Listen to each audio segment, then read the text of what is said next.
भाग्य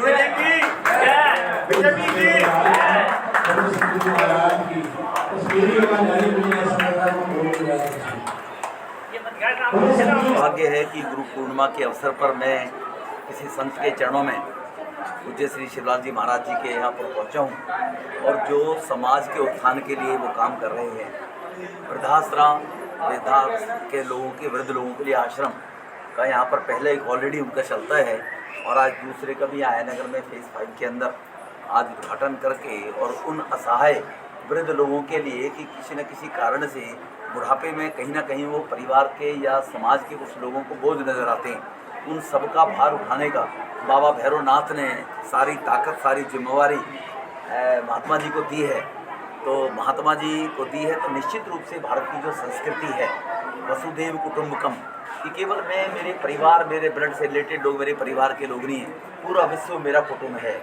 हमारी जो हमारे ऋषि मुनियों की पद्धति रही है, सर्वे भवन्तु सुखी सर्वे सन्तु निरामया, दुनिया में सभी सुखी रहें सभी निरोगी रहें, तो वो वृद्ध उनका आश्रय देने का काम जो यहाँ पर आयानगर में हुआ है उसके लिए मैं आभार व्यक्त करता हूँ। उनको बहुत बहुत इस बात के लिए धन्यवाद देता हूँ। और दक्षिणी दिल्ली क्षेत्र के अंदर ये किए है तो हम सबके लिए और भी सौभाग्यशाली है। मेरे मित्र हैं नितिन जी, उनके माध्यम से मुझे गुरु जी के दर्शन करने का मौका मिला, इसलिए मैं उनको इस बात के लिए बधाई देते हुए और मैं पुनः इस बात के लिए परमपिता परमेश्वर बाबा भैरवनाथ भोले बाबा, आज सोमवार का भी दिन है, भैरव का भी दिन है, गुरु पूर्णिमा भी है, गुरुओं का भी दिन है। और गुरुओं के बारे में तो कहा गया हमारी संस्कृति में कि गुरु गोविंद दो खड़े काके लागू पाए, बलिहारी गुरु आपने जो गोविंदियों मिलाए। तो गोविंद से मिलाने का जो रास्ता है, भगवान से मिलाने का साक्षात दर्शन कराने का रास्ता है, वो गुरुओं के माध्यम से, गुरु के चरणों के माध्यम से ही है। तो आज गुरु पूर्णिमा के अवसर पर मेरे भी सौभाग्य है कि मैं स्वामी जी के मुझे आज आशीर्वाद मिला, इसके लिए मैं आज यहाँ पर आया हूँ। आप इस क्षेत्र के सांसद हैं, सांसद होने के नाते वृद्धाश्रम आश्रम में आपकी तरफ से या सरकार की तरफ से क्या सहयोग मिलेगा? देखो, सरकारों की तरफ से ऐसा नहीं है, जो रूल रेगुलेशंस है, बाय लॉज है, उनके अनुसार संसदीय कोष से भी और उससे भी इस नेक काम के लिए हमारे देश के प्रधानमंत्री सर्व कल्याण के लिए सेवा भाव के साथ में, सुशासन के साथ में, गरीब कल्याण के लिए काम कर रहे हैं। तो हमारे प्रधानमंत्री जी ने तो लगभग देश के 1500 कानून बदल दिए इसी बात को लेकर कि गरीब के उत्थान और कल्याण के लिए कैसे आसानी के साथ में कानून बनाया जाए और मदद हो सके। तो अगर हमारी उसमें कोई व्यवस्थाओं में नहीं होगा, जो रूल रेगुलेशन कानून हैं, तो उसको बदलने का भी प्रयास करें। हमारे देश के प्रधानमंत्री इस काम के लिए सबसे आगे रहते हैं क्योंकि उन्होंने संकल्प लिया हो गरीब कल्याण का संकल्प। संसद जी, आप आ रहे होंगे तो रोड की व्यवस्था आप देख रहे होंगे, क्योंकि जो वृद्ध लोग हैं वो आएंगे कैसे, आने जाने में कितनी दिक्कत हो रही है? पूछोगे तो अच्छा ही सवाल आप, क्योंकि दिल्ली के अंदर PWD से लेकर MCD से लेकर लोकल काम, नेशनल राष्ट्रीय के मुद्दे जो होते हैं वो पार्लियामेंट के द्वारा किए जाते हैं, उठाए जाते हैं, पॉलिसी बनती है, कानून बनते हैं। तो ये सवाल केजरीवाल साहब से पूछोगे तो अच्छा लगेगा। मतलब व्यास पूजा है, आज व्यास जी ने जन्म लिया था, इसलिए इसे व्यास पूजा भी बोलते हैं। और हमारे यहाँ गुरु जी की महिमा बहुत पहले, पूजन पहले गुरु जी का होता है, बाद में गणपति होता है, इस माता का पूजन होता है, जब किसी प्रथम पूजा गुरु की।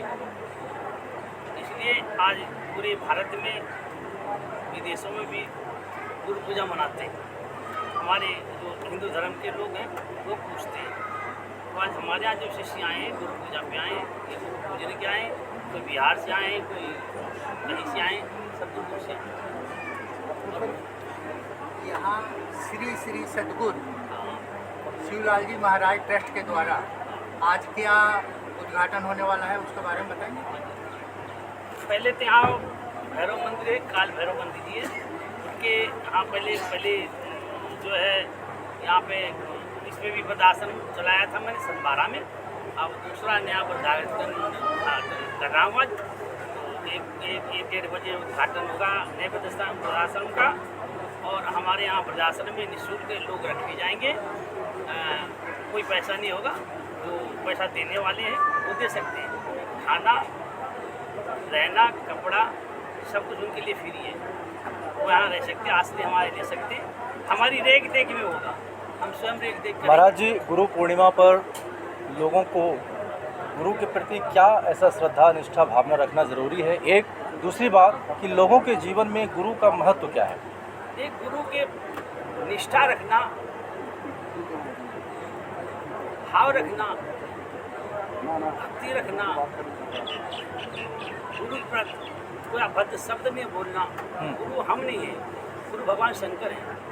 ओम श्री श्री गुरु नाम, ओम श्री श्री गुरु नाम, ओम श्री श्री एक ओंकार वाहिगुरु सतनाम, एक ओंकार वाहिगुरु सतनाम। अरे ओम से ही सारा संसार निकला। एक हम लोग तो सिद्ध पुरुष हैं, जैसे आपने देखी ना, तो हम लोग एक सिद्ध पुरुष हैं। भगवान शिव की ही पूजा करते, कोई मानुष की पूजा नहीं करते उससे। दूसरा क्या सवाल किया आपने? गुरु का महत्व क्या है व्यक्ति के जीवन में? देखिए, गुरु के द्वारा, गुरु हमारे अंधकार को मिटाता है। गुरु हमें जो है मोक्ष की देता है। हम लोग 84 में काट के आए, पता नहीं कितने जन्म मैंने पाए होंगे और कभी मुझे मुक्ति नहीं मिली। जब से सतयुग से लेकर के त्रेता में, द्वापर में, कलयुग में हम भटक ही रहे। जन्म मरण का सिलसिला खत्म नहीं हुआ। तो जब हम गुरु धारण करते हैं तो जन्म मरण का सिलसिला खत्म हो जाता है, और क्यों गुरु के द्वारा ही मुक्ति मुझे मिल जाती है। अगर गुरु नहीं धारण करते हैं तो मोक्ष के लिए हम अधिकारी नहीं है। गुरु नहीं धारण करते तो कन्यादान करने के लिए हम अधिकारी नहीं है। कोई भी उनका फल, जो भी आप प्रसाद करते हैं, दान करते हैं, यज्ञ करते हैं, हवन करते हैं, उसका फल प्राप्त नहीं होता है। शास्त्रों ने कहा बेटी शादी करने से पहले गुरु धारण करना चाहिए। ब्राह्मण का जनेऊ करने से पहले बेटे का पहले गुरु धारण करना चाहिए।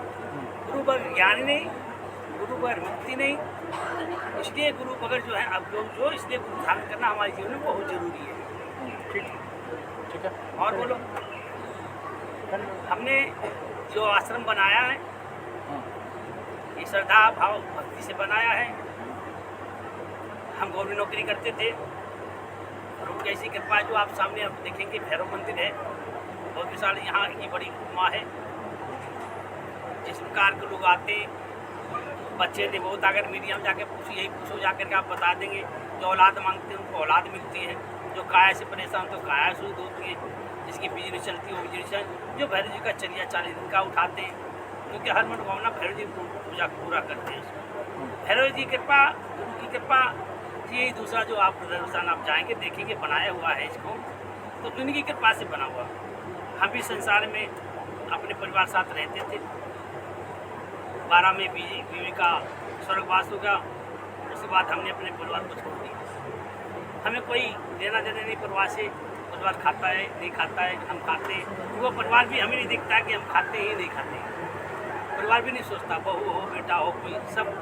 महाराज जी, वृद्धावस्था आश्रम में कितने वृद्धावस्थाओं के लिए स्थान दिया गया है और इसके बारे में कुछ बताएं आप। कम से कम इसमें 60 आदमी रहेंगे, सभी जाति के तरफ। हमारा कोई ऐसा नहीं कि हम ईसाई को नहीं रखेंगे, मुस्लिम को नहीं रखेंगे, हम हिंदू रखेंगे, नहीं, हमारे सभी धर्म को स्वीकार करते हैं। सबसे हमारा सेवा करने का कर्तव्य है, सेवा करते ही प्रणाम होना चाहते हैं।